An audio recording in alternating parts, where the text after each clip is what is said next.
Hello, and welcome back to Baby Elias's stories. We now return to The Time Machine by H.G. Wells. Chapter 8. I found the palace of green porcelain. When we approached it about noon, deserted and falling into ruin, only ragged vestiges of glass remained in its windows, and green sheets of the green facing had fallen away from the corroded metallic framework. It lay very high upon a turfy down, and looking northeastward before I entered it, I was surprised to see a large estuary, or even creek, where I judged Wandsworth and Battersea must once have been. I thought then, though I never followed up the thought, of what might have happened or might be happening to the living things in the sea.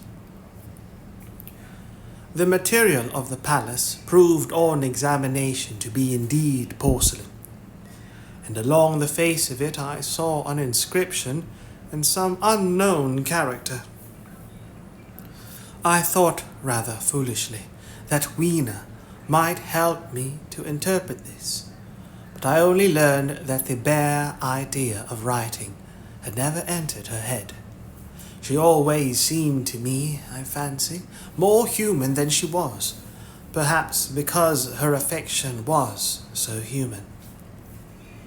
Within the big valves of the door, which were open and broken, we found, instead of the customary hall, a long gallery lit by many side windows. At the first glance I was reminded of a museum.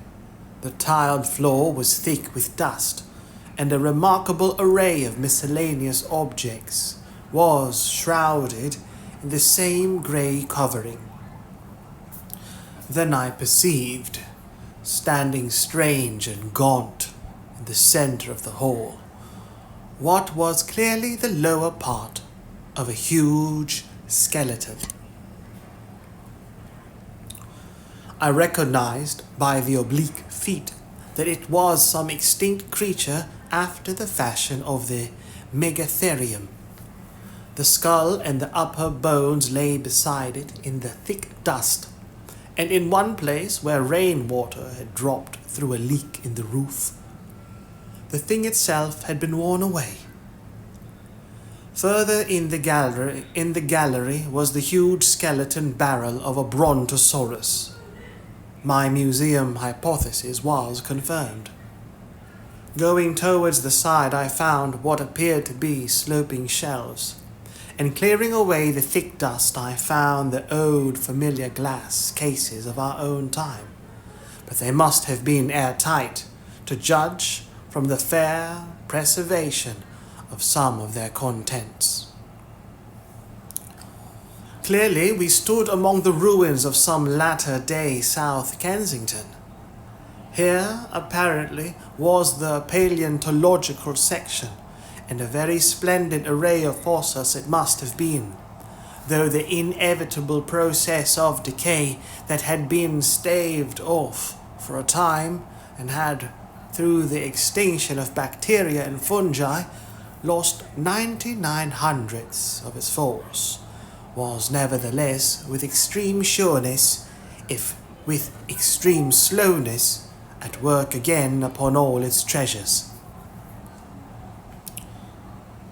Here and there I found traces of the little people in the shape of rare fossils, broken to pieces or threaded in strings upon reeds, and the cases had in some instances been bodily removed by the Morlocks, as I judged. The place was very silent. The thick dust deadened our footsteps. Weena, who had been rolling a sea urchin down the sloping glass of a case, presently came, as I stared about me, and very quietly took my hand and stood beside me. And at first I was so much surprised by this ancient monument of an intellectual age that I gave no thought to the possibilities it presented. Even my preoccupation about the time machine receded a little from my mind. To judge from the size of the place, this palace of green porcelain had a great deal more in it than a gallery of paleontology, possibly historical galleries. It might be even a library. To me, at least, in my present circumstances, these would be vastly more interesting than this spectacle of old-time geology in decay. Exploring, I found another short gallery running transversely to the first. This appeared to be devoted to minerals, and the sight of a block of sulfur set my mind running on gunpowder. But I could not find no saltpeter, indeed no nitrates of any kind. Doubtless they had deliquesced ages ago. Deliquesced.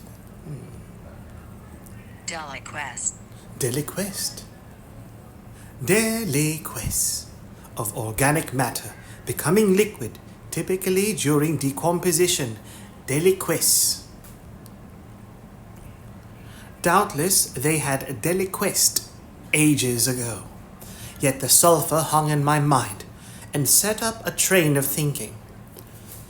As for the rest of the contents of that gallery, though on the whole they were the best preserved of all I saw, I had little interest. I am no specialist in mineralogy, and I went on down a very ruinous aisle running parallel to the first hall I had entered. Apparently, this section had been devoted to natural history, but everything had long since passed out of recognition.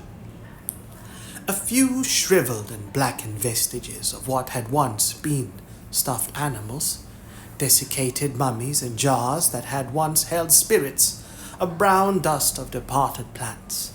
That was all. I was sorry for that, because I should have been glad to trace the patent readjustments by which the conquest of animated nature had been attained. Then we came to a gallery of simply colossal proportions, but singularly ill-lit, the floor of it running downward at a slight angle from the end at which I entered. At intervals, white globes hung from the ceiling, many of them cracked and smashed, which suggested that originally the place had been artificially lit. Here I was more in my element, for rising on either side of me were the huge bulks of big machines, all greatly corroded and many broken down, but some still fairly complete. You know I have a certain weakness for mechanism, and I was inclined to linger among these, the more so as, for the most part, they had the interest of puzzles, and I could make only the vaguest guesses at what they were for. I fancied that if I could solve their puzzles, I could find myself in possession of powers that might be of use against the Morlocks. Suddenly, Weena came very close to my side, so suddenly that she startled me. Had it not been for her, I do not think I should have noticed that the floor of the gallery sloped at all. Footnote: it may be, of course, that the floor did not slope, but that the museum was built into the side of a hill. End side note. The end I had come in at was quite above ground, and was lit by rare slit-like windows. As you went down the length, the ground came up against these windows, until at last there was a pit-like, the area of a London house before each, and only a narrow line of daylight at the top. I went slowly along, puzzling about the machines, and had been too intent upon them to notice the gradual diminution of the light, until Weena's increasing apprehensions drew my attention. Then I saw that the gallery ran down at last into a thick darkness. I hesitated, and then as I looked round me, I saw that the dust was less abundant, and its surface less even. Further away towards the dimness, It appeared to be broken by a number of small, narrow footprints. My sense of the immediate presence of the Morlocks revived at that. I felt that I was wasting my time in the academic examination of machinery. I called to mind that it was already far advanced in the afternoon, and that I had still no weapon, no refuge, and no means of making a fire.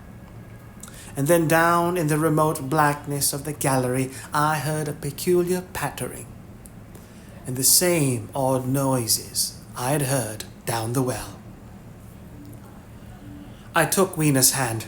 Then, struck with a sudden idea, I left her and turned to a machine from which projected a lever not unlike those in a signal box. Clambering upon the stand and grasping this lever in my hands, I put all my weight upon it sideways. Suddenly, Weena, deserted in the central aisle, began to whimper. I judged the strength of the lever pretty correctly, for it snapped after a minute's strain, and I rejoined her with a mace in my hand, more than sufficient, I judged, for any Morlock skull I might encounter. And I longed very much to kill a Morlock or so, very inhuman, you may think, to want to go killing one's own descendants, but it was impossible, somehow, to feel any humanity in the things. Only my disinclination to leave Weena, and a persuasion that if I began to slake my thirst for murder, my time machine might suffer, restrained me from going straight down the gallery and killing the brutes I heard. Well, mace in one hand and Weena in the other, I went out of that gallery and into another and still larger one, which at the first glance reminded me of a military chapel hung with tattered flags, the brown and charred rags that hung from the side of it I presently recognized as the decaying vestiges of books. They had long since dropped to pieces, and every semblance of print had left them. But here and there were wrapped boards and cracked metallic clasps that told the tale well enough. Had I been a literary man, I might perhaps have moralized upon the futility of all ambition. But as it was, the thing that struck me with keenest force was the enormous waste of labor to which this sombre wilderness of rotting paper testified.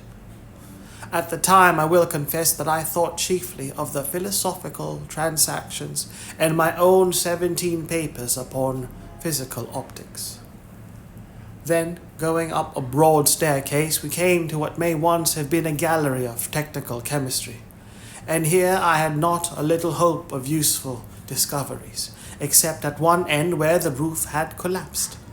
This gallery was well preserved. I went eagerly to every unbroken case, and at last, in one of the really airtight cases, I found a box of matches. Very eagerly I tried them. They were perfectly good. They were not even damp. I turned to Weena. "Dance," I cried to her in her own tongue, for now I had a weapon indeed against the horrible creatures we feared. And so in that derelict museum, upon the thick, soft carpeting of dust, to Weena's huge delight, I solemnly performed a kind of composite dance, whistling the land of the Leal as cheerfully as I could. In part, it was a modest can-can, in part a step dance, in part a skirt dance, so far as my tail-coat permitted, and in part original, for I am naturally inventive, as you know. Now, I still think that for this box of matches to have escaped the wear of time, to have escaped the wear of time for immemorial years was a most strange, as for me it was a most fortunate thing. Yet, oddly enough, I found a far unlikelier substance, and that was camphor.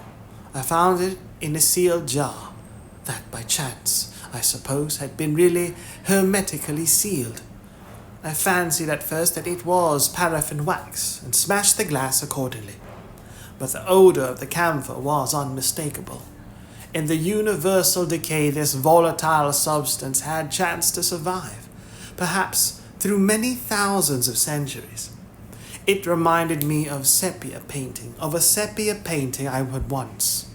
It reminded me of a sepia painting I had once seen done from the ink of a fossil belemnite that must have perished and become fossilized millions of years ago. I was about to throw it away, but I remembered that it was flammable and burned with a good bright flame. Was, in fact, an excellent candle, and I put it in my pocket. I found no explosives, however, nor any means of breaking down the bronze doors. As yet my iron crowbar was the most helpful thing I had chanced upon. Nevertheless, I left that gallery greatly elated. I cannot tell you all the story of that long afternoon. It would require a great effort of memory to recall my explorations in at all the proper order. I remember a long gallery of rusting stands of arms, and how I hesitated between my crowbar and a hatchet or a sword.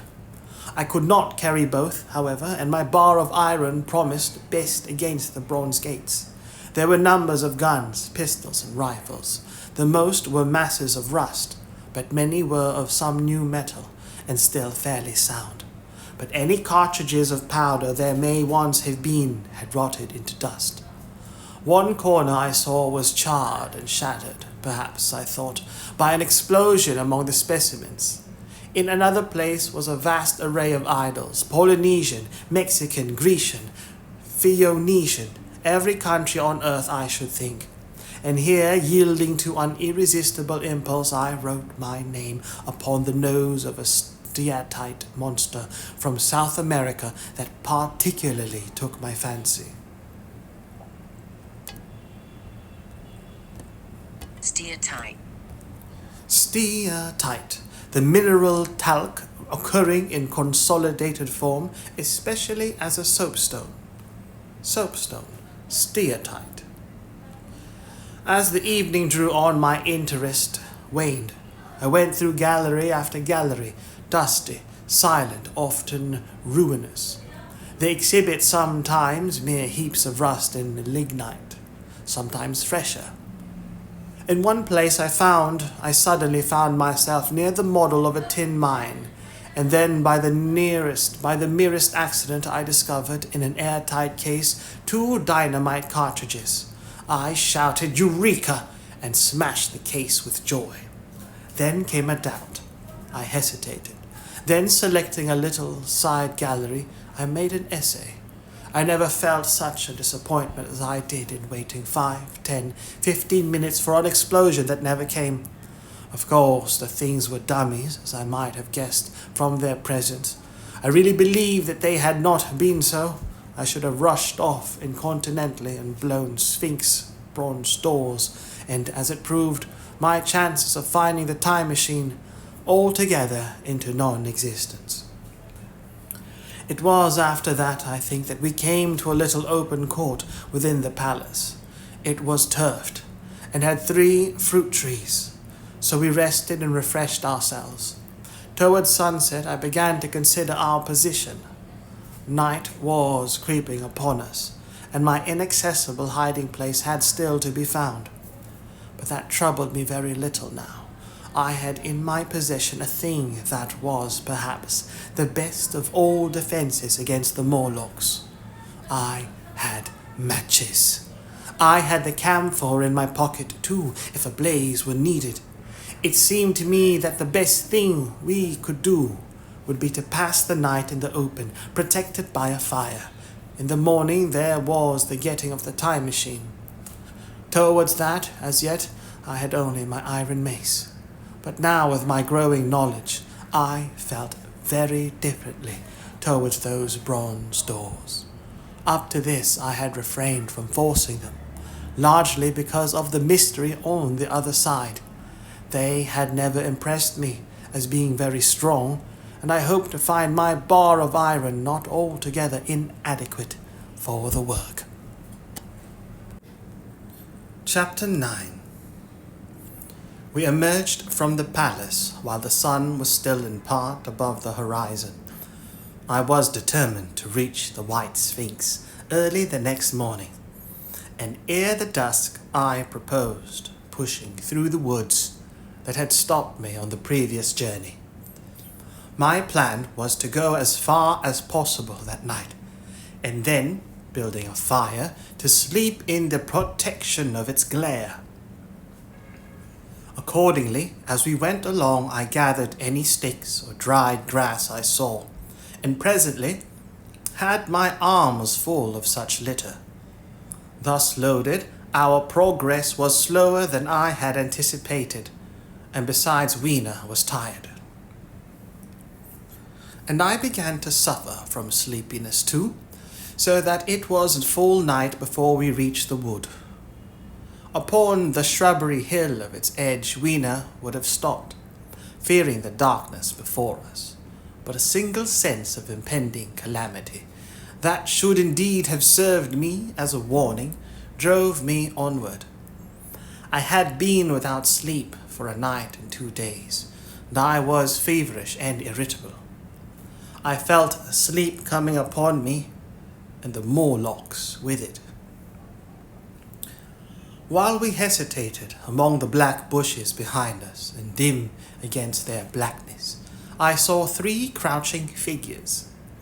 There was scrub and long grass all about us, and I did not feel safe from their insidious approach. The forest, I calculated, was rather less than a mile across. If we could get through it to the bare hillside, there, as it seemed to me, was an altogether safer resting place. I thought that with my matches and my camphor I could contrive to keep my path illuminated through the woods. Yet it was evident that if I was to flourish matches with my hands, I should have to abandon my firewood. So, rather reluctantly, I put it down. And then it came into my head that I would amaze our friends behind by lighting it. I was to discover the atrocious folly of this proceeding, but it came to my mind as an ingenious move for covering our retreat. I don't know if you ever thought what a rare thing flame must be in the absence of man and in the temperate climate. The sun's heat is rarely strong enough to burn, even when it is focused by dewdrops, as is sometimes the case in more tropical districts. Lightning may blast and blacken. Lightning may blast and blacken, but it rarely gives rise to widespread fire. Decaying vegetation may occasionally smolder with the heat of its fermentation, but this rarely results in flame. In this decadence, too, the art of fire-making had been forgotten on the earth. The red tongues that went licking up my heap of wood were an altogether new and strange thing to Weena. She wanted to run to it and play with it. I believed she would have cast herself into it had I not restrained her, but I caught her up, and in spite of her struggles, plunged boldly before me into the wood. For a little way the glare of my fire lit the path. Looking back presently, I could see, through the crowded stems, that from my heap of sticks the blaze had spread to some bushes adjacent, and a curved line of fire was creeping up the grass of the hill.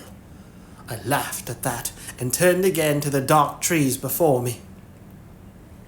It was very black, and Weena clung to me convulsively, but there was still, as my eyes grew accustomed to the darkness, sufficient light for me to avoid the stems. Overhead it was simply black, except where a gap of remote blue sky shone down upon us here and there. I struck none of my matches because I had no hand free.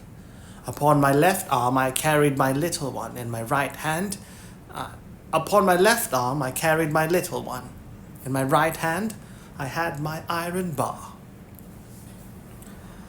For some way I heard nothing but the crackling twigs under my feet, the faint rustle of the breeze above, and my own breathing and the throb of the blood vessels in my ears. Then I seemed to know of a pattering about me. I pushed on grimly. The pattering grew more distinct, and then I caught the same queer sound and voices I had heard in the underworld. There were evidently 7 of the Morlocks, and they were closing in upon me. Indeed, in another minute, I felt a tug at my coat. Then something at my arm, and Weena shivered violently and became quite still. It was time for a match, but to get one I must put her down.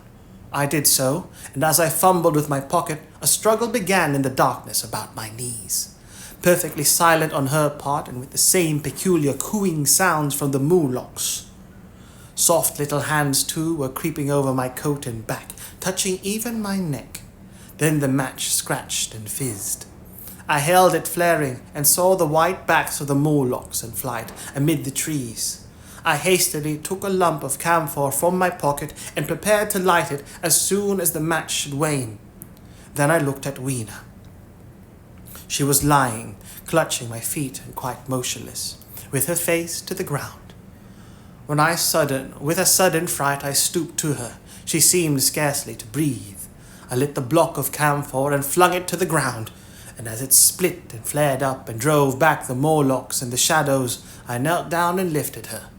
The wood behind seemed full of the stir and murmur of a great company. She seemed to have fainted. I put her carefully upon my shoulder and rose to push on, and then there came a horrible realization. In maneuvering with my matches and Weena, I had turned myself about several times, and now I had not the faintest idea in what direction lay my path. For all I knew, I might be facing back towards the palace of green porcelain. I found myself in a cold sweat. I had to think rapidly what to do. I determined to build a fire and encamp where I were. I put Weena, still motionless, down upon a turfy bowl, and very hastily, as my first lump of camphor waned, I began collecting sticks and leaves. Here and there, out of the darkness round me, the Morlock's eyes shone like carbuncles. The camphor flickered and went out.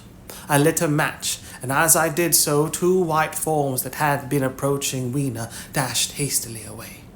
One was so blinded by the light that he came straight for me, and I felt his bones grind under the blow of my fist.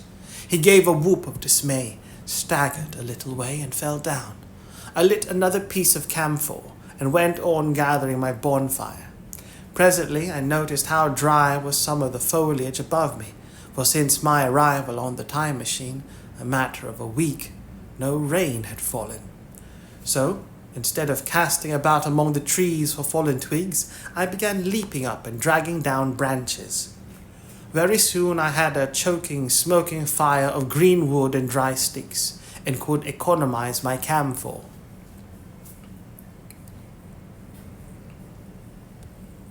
Camphor. Camphor, a white, volatile, crystalline substance with an aromatic smell and bitter taste, occurring in certain essential oils. Then I turned to where Weena lay beside my iron mace. I tried what I could to revive her, but she lay like one dead. Could not even satisfy myself whether or not she breathed.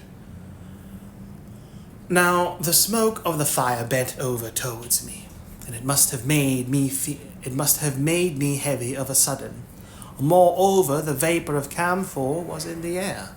My fire would not need replenishing for an hour or so. I felt very weary after my exertion and sat down. The wood, too, was full of a slumberous murmur that I did not understand. I seemed just to nod and open my eyes.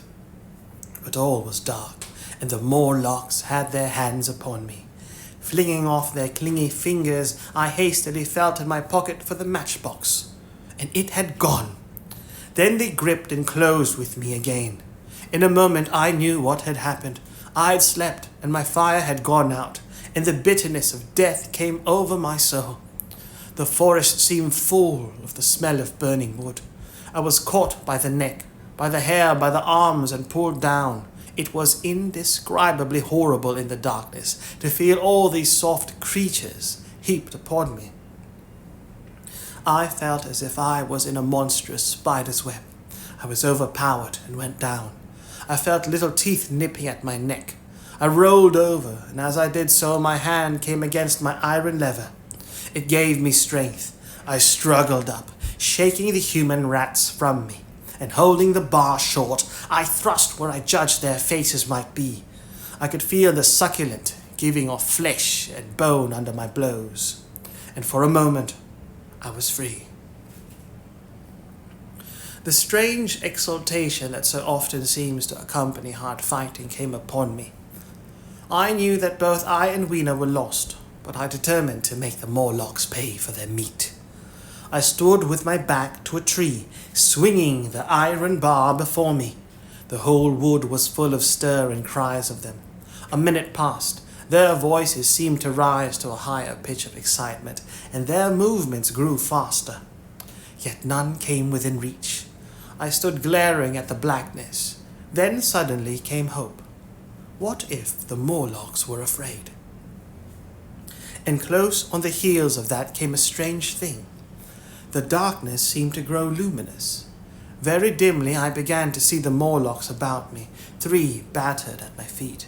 Then I recognized, with incredulous surprise, that the others were running, in an incessant stream, as it seemed, from behind me, and away through the wood in front. And their backs seemed no longer white, but reddish. As I stood agape, I saw a little red spark go drifting across a gap of starlight between the branches, and vanish. And at that I understood the smell of burning wood, the slumberous murmur that was growing now into a gusty roar, the red glow, and the Morlocks' flight. Stepping out from behind my tree and looking back, I saw through the black pillars of the nearer trees the flames of the burning forest. It was my first fire coming after me. With that I looked for Weena, but she was gone. The hissing and crackling behind me, the explosive thud as each fresh tree burst into flame, left little time for reflection. My iron bar still gripped, I followed in the Morlock's path. It was a close race.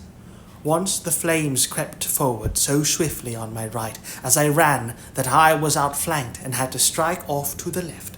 But at last I emerged upon a small open place, a small open space, and as I did so, a Morlock came blundering towards me and past me and went on straight into the fire. And now I was to see the most weird and horrible thing, I think, of all that I beheld in that future age. This whole space was as bright as day with the reflection of the fire. In the center was a hillock or tumulus, surmounted by a scorched hawthorn. Beyond this was another arm of the burning forest, with yellow tongues already writhing from it, completely encircling the space with a fence of fire. Upon the hillside were some 30 or 40 Morlocks, dazzled by the light and heat, and blundering hither and thither against each other in their bewilderment. At first I did not realize their blindness, and struck furiously at them with my bar, in a frenzy of fear, as they approached me, killing one and crippling several more. But when I had watched the gestures of one of them groping under the hawthorn against the red sky, and heard their moans, I was assured of their absolute helplessness and misery in the glare, and I struck no more of them. Yet every now and then one would come straight towards me, setting loose a quivering horror that made me quick to elude them. At one time the flames died down somewhat, and I feared the foul creatures would presently be able to see me. I was thinking of beginning the fight by killing some of them before this should happen. But the fire burst out again brightly, and I stayed my hand. I walked about the hill among them and avoided them, looking for some trace of Weena, but Weena was gone. At last I sat down on the summit of the hillock and watched this strange, incredible company of blind things groping to and fro and making uncanny noises to each other as the glare of the fire beat on them. The coiling uprush of smoke streamed across the sky, and through the rare tatters of that red canopy, remote as though they belonged to another universe, shone the little stars.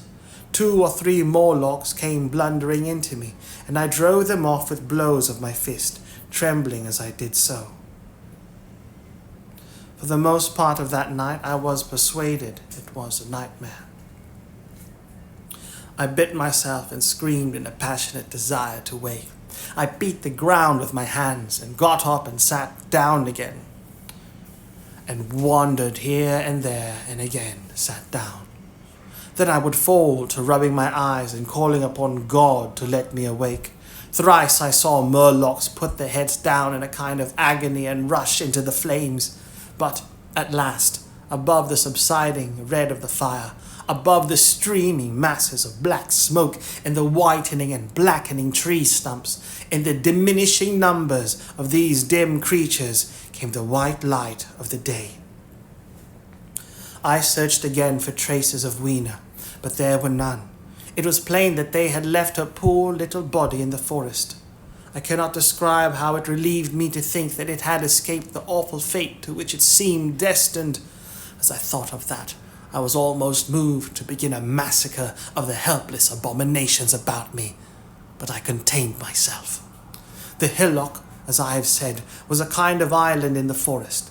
From its summit I could now make out through a haze of smoke the palace of green porcelain, and from that I could get my bearings for the White Sphinx.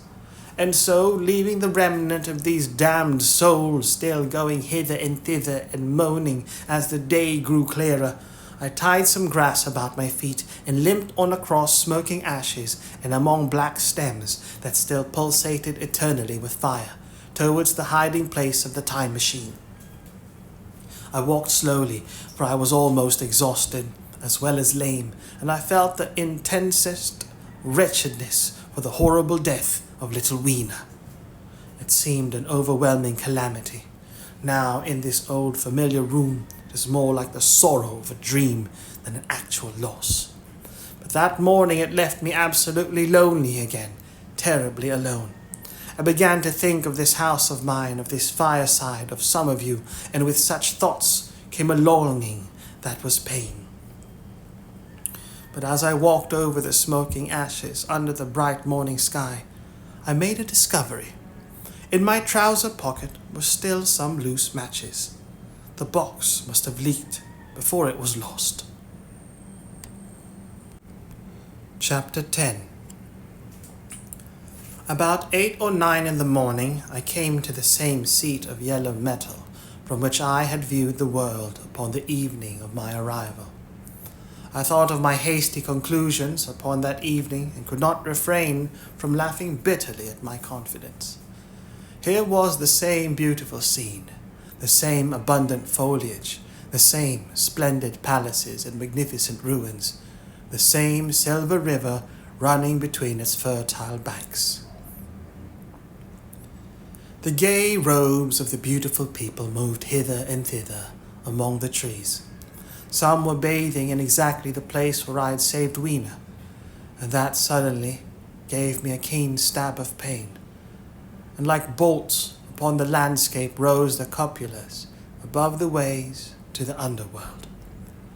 I understood now what all the beauty of the overworld people covered. Very pleasant was the day, as pleasant as the day of the cattle in the field. Like the cattle, they knew of no enemies, and provided against no needs, and their end was the same. I grieved to think how brief the dream of the human intellect had been. It had committed suicide. It had set itself steadfastly towards comfort and ease, a balanced society with security and permanency as its watchword. It had attained its hopes to come to this at last. Once, life and property must have reached almost absolute safety. The rich had been assured of his wealth and comfort, the toiler assured of his life and work. No doubt in that perfect world there had been no unemployed problem, no social question left unsolved, and a great quiet had followed. It is a law of nature we overlook, that intellectual versatility is the compensation for change, danger, and trouble. An animal perfectly in harmony with its environment is a perfect mechanism. Nature never appeals to intelligence until habit and instinct are useless.